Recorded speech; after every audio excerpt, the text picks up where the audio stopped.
Nakikipagsabayan sa pagunlad ang Unlad Biñan, Action Biñan ni Mayor Len Alonte at ni Vice Mayor Arman Dimagila. Kanilang pinag-anib na puwersa ay patuloy na nagpapakitang pagsuporta sa mga programa ng kabataan laban sa droga, pampalakasan at syempre ang mga programang pangkalusugan. Nandito na po si Action Man, Vice Mayor Arman Dimagila.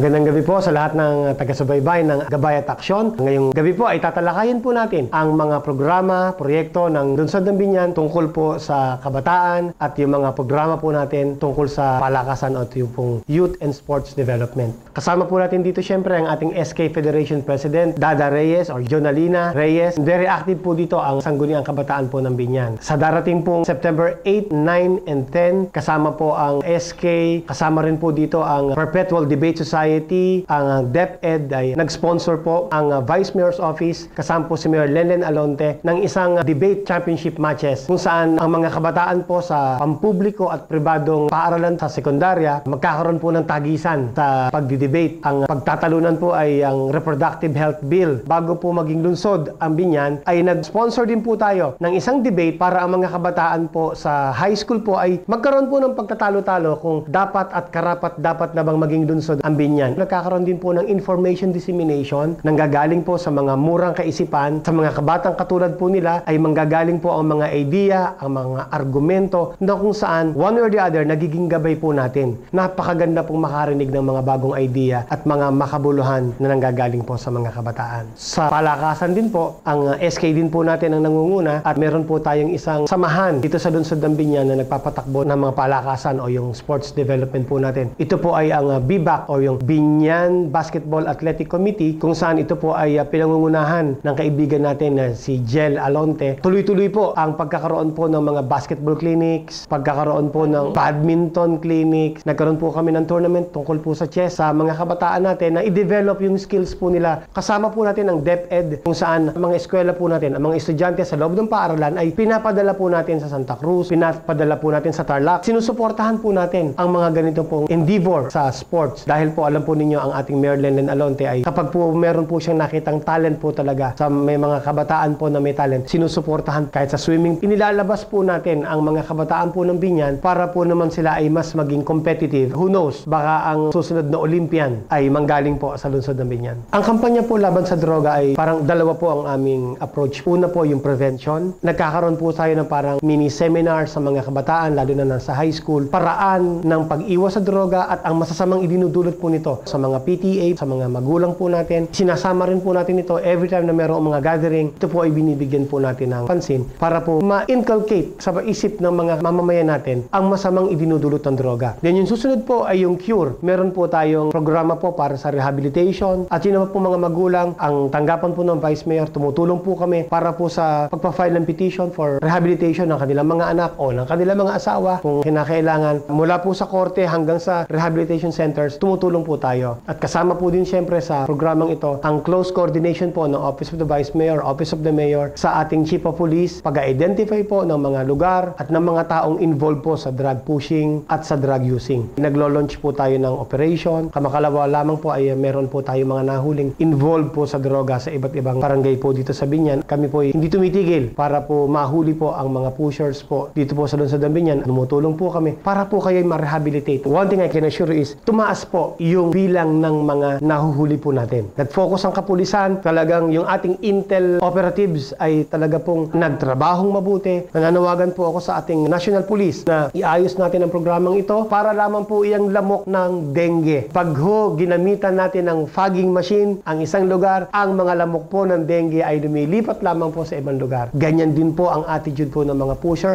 Ubusin po natin ang mga pusher po dito sa ating bayan. Sa ngayon po ay wala pong rehabilitation center ng Biñan. Kapag po meron kaming na-identify na gustong magpa-voluntary na rehabilitation, dinadala po namin ito. Sa drugs po, maganda ang performance ng ating kapulisan. Natutuwa nga kami, si Jefe Joel Pernito ay nandito pa rin. Meron po tayong mga tinututukang mga pasyente na medyo sa tingin po natin ay medyo delikado na o meron ng mga komplikasyon. Meron po tayong nakita na due for operation sa myoma. Akala nga natin ay buntis, yung pala talaga naman ay sobrang laki ng myoma. Ulitin ko po, sa darating na September 8, 9, 10, we will be launching the second Attorney Arman Dimagila Debate Championship. Ito po ay gaganapin sa Maharlika Hall. Tatagisan po ng talino ang inyong pong Vice Mayor. During my college days ay ay very active po. Tayo po ay naging inter-school debater ng Lyceum of the Philippines. May mga rules at maganda po. Papakita po namin sa inyo kung gaano kagagaling ang mga kabataan dito po sa Lungsod ng Biñan. Nagkaroon po ng blessing sa Malaban Elementary School. Ito po ay mayroong 8 classrooms. Ang Barangay San Francisco naman po, high school po, nag-bless din po tayo at yung pong stage po sa Malaban, biniless din po natin sa pag-unlad ng Lungsod ng Biñan, kasama pong umuunlad ang mga mamamayan dito po sa ating lungsod. Ito po ang inyong lingkod, Atty. Armand Dimagila, Unlad Biñan, Aksyon Biñan. Unlad Biñan! Aksyon Biñan! Aksyon Biñan! Unlad Biñan!